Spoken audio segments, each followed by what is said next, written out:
Yeah Jubilee Hills BRS data. Jubilee Hills Congress channel సర్వేలు తేల్చెప్పిన ఓటర్లు ticket కోసం కాంగ్రెస్లో ఇప్పటికే కొట్లాటలు. అధిష్టానికి నాయకుల ఫిర్యాదుల విలువ లోపాయకారిగా టికెట్ కోసం ప్రయత్నాలు, తన అభ్యర్థిని ప్రకటించిన అజారుద్దీన్ అంటూ చూస్తాను. సో ఇక్కడ జూబ్లీహిల్స్ ఎన్నిక అవుతుందో ఆ ఎన్నికకు సంబంధించి మాగంటి గోపీనాథ్ ఎవరైతే ఉన్నారో తను ఎమ్మెల్యేగా ఉన్నప్పుడే చనిపోవడంతో అక్కడ ఉప ఎన్నిక ఖాయం. సో ఇప్పుడు అక్కడ ఉప ఎన్నిక ఖాయమైంది కాబట్టి 3 ప్రధానమైనటువంటి పార్టీలు అక్కడ పోటీ చేయడానికి రెడీగా ఉన్నాయి. సో ఇక్కడ మొదటగా బీఆర్ఎస్ పార్టీ వాళ్ళ మాగంటి గోపీనాథ్కు వైఫ్కే ఇవ్వడానికి సిద్ధమైనట్టుగా తెలుస్తోంది. ఆ మాగంటి వైఫ్కు ఆ టికెట్ ఇస్తారని చెప్పేసి తెలుస్తోంది. సో ఈయన పాపం ఆయన డెత్ను అనౌన్స్ చేయడం కూడా దాని వెనుక చాలా పెద్ద ఎత్తున రాజకీయం జరిగింది. మాగంటి గోపీనాథ్ చనిపోయి 3 రోజుల తర్వాతనే అనౌన్స్ చేసిన చెప్పేసి అన్నా ఉన్నారు. సో దాన్ని అనౌన్స్ చేయడానికి పెద్ద ఎత్తున రాజకీయం జరిగిందట. సో ప్రస్తుతం అయితే బీఆర్ఎస్ మాగంటి గోపీనాథ్ సంబంధించినటువంటి వైఫ్కు టికెట్ ఇవ్వడానికి సిద్ధమైనట్టు తెలుస్తోంది. ఇక కాంగ్రెస్ ఆల్రెడీ అజారుద్దీన్ టికెట్ ప్రకటించుకున్నాడు ఆయన. సో దాన్ని పీసీ అధ్యక్షుడు ఖండించిండు. సో అది కాకుండా కాంగ్రెస్లో ఇంకా చాలా కీలకమైన వ్యక్తి ఎవరైతే ఉన్నారో నవీన్ యాదవ్ కూడా ఆల్రెడీ పోటీ చేయడానికి ఈసారి తాడోపేట చేసుకోవడం సిద్ధమైంది. ఎందుకంటే 2014లో ఈయన పోటీ చేసి ఓడిపోయాడు పాపం. 2018లో కూడా పోటీ చేసి ఓడిపోయాడు, అప్పుడు ఎంఎంలో ఉండే. సో ఈ 2 ఎన్నికల్లో కూడా స్వల్పమైన అంటే భారీ ఓట్ల సంఖ్య చాలా భారీగానే వచ్చింది. కానీ నవీన్ యాదవ్ అక్కడ ప్రజల మనిషి, దాదాపు గత 15 సంవత్సరాల నుంచి ప్రజలతో మమేకమై పనిచేస్తూ ఉన్నాడు. సో ఆయనకు ఒక పొలిటికల్గా బ్యాక్గ్రౌండ్ లేకపోయినప్పుడు కూడా వాళ్ళ ఫాదర్ చిరంజీవి యాదవ్ ఫాదర్ కాబట్టి ఆయన కొంత బడుగు బలహీన వర్గాలకు సంబంధించిన బీసీ వ్యక్తి కాబట్టి ఆయన కూడా రాష్ట్ర వ్యాప్తంగా మంచి పేరుంది.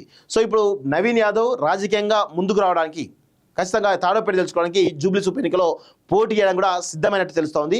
సో మొత్తానికైతే నవీన్ యాదవ్కి టికెట్ ఇస్తే కొంత కాంగ్రెస్కి అడ్వాంటేజ్ అయ్యే అవకాశాలు చాలా బలంగా ఉన్నాయి. సో ఇది కాకుండా ఫైమ్ పేరు వినిపిస్తూ ఉంది, ఇంకా కొంతమంది కూడా పెద్ద ఎత్తున ట్రై చేస్తున్నట్టు తెలుస్తూ ఉంది.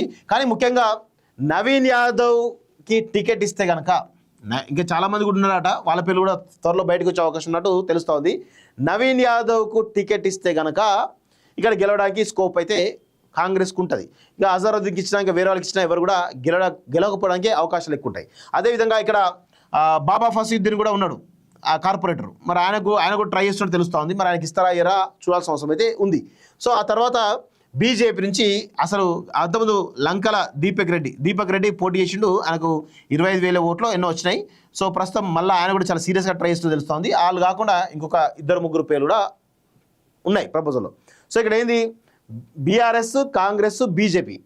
అదేవిధంగా ఇక్కడ ఎంఎం పోటీ చేస్తుందా, ఎంఎం పోటీ చేసే అవకాశం ఉందా అని చూడాల్సిన అవసరం అయితే. ఎందుకంటే అక్కడ జూబ్లీహిల్స్ కాన్స్టిట్యున్సీలో ముస్లిం పాపులేషన్ ఎక్కువ ఉంటుంది. దాదాపు 70,000కు పైగా ఓట్లు ముస్లిమ్స్ ఓట్లు ఉన్నాయి. సో అవి ఎవరికి పోతాయి, ఒక ముస్లిం ఎంఎం పోటీ చేస్తుందా చేయదా అనేది కొంత అనుమానమే.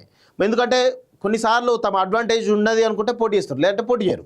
సో ఇప్పుడు ఎవరు అవునన్నా కాదన్నా ఈ 4 పార్టీల మధ్య పెద్ద ఎత్తున రసోత్తరమైనటువంటి పోరు ఉంటుంది. ఒకవేళ ఎంఎం పోటీ చేస్తే అడ్వాంటేజ్ బీజేపీకి ఎక్కువ ఉండే అవకాశం ఉంటుంది. ఎంఎం పోటీ చేయాలనుకోండి ఖచ్చితంగా కాంగ్రెస్కు అడ్వాంటేజ్ ఎక్కువ ఉంటుంది. సో బీఆర్ఎస్ ఓన్లీ కేవలం మాగంటి సెంటిమెంటు, ఆయన ప్రజలతోటి ఉన్నటువంటి సత్సంబంధాల విషయంలో మాత్రమే ఈ 2 అంశాలు మాత్రమే ఉంటాయి. కానీ ఇక్కడ అవి ఉన్నప్పటికీ కూడా ఆ మాగంటి గోపీనాథ్ సంబంధించిన చరిష్మాను వీళ్ళ వైఫ్ తీసుకుపోగలుగుతుందా, ఆ స్ట్రాటజీని బిల్డ్ చేయగలుగుతుందా అనేది కొంత క్లారిటీ లేదు. కాకపోతే ఇక్కడ బీజేపీ ఈ సీట్ను వదులుకోదు, కాంగ్రెస్ అసలే సీటు వదులుకోదు. ఎందుకంటే రాష్ట్రంలో ప్రభుత్వం ఉంది కాబట్టి కాంగ్రెస్ మరి ఖచ్చితంగా గెలవడానికి స్కోప్ అయితే చాలా పెద్ద ఎత్తున ప్లాన్ చేస్తుంది. సో బీజేపీ కూడా ఇప్పుడు బలపడాలి. ఈ ఎన్నిక ద్వారా బీజేపీ ప్రభావం చూపించాలంటే ఖచ్చితంగా బీజేపీ కూడా గెలవాలి. ఇది ప్రతిష్టాత్మకమైనటువంటి ఎన్నిక జూబ్లీహిల్స్ ఉప ఎన్నిక అనేది. సో చూద్దాం మరి ఇది ఎంతవరకు పోతుంది ఏంటిది అనేది చూడాల్సిన అవసరం అయితే ఉంది. మరి ఏ పార్టీ గెలుస్తుంది ఏ పార్టీ గెలవదు అనేది త్వరలో చూడాల్సిన అవసరం అయితే ఉంది. కొన్ని రోజులు అయితే క్లారిటీ వస్తుంది, టికెట్ల పైన క్లారిటీ వస్తే ఎవరు గెలుస్తారు ఎవరు గెలవో చెప్పొచ్చు ఈజీగా. ఎందుకంటే అభ్యర్థి చరిష్మా పైన కూడా ఉంటుంది ఈ విషయం.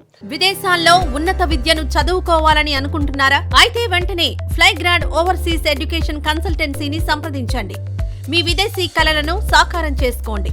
ఫ్లైగ్రాడ్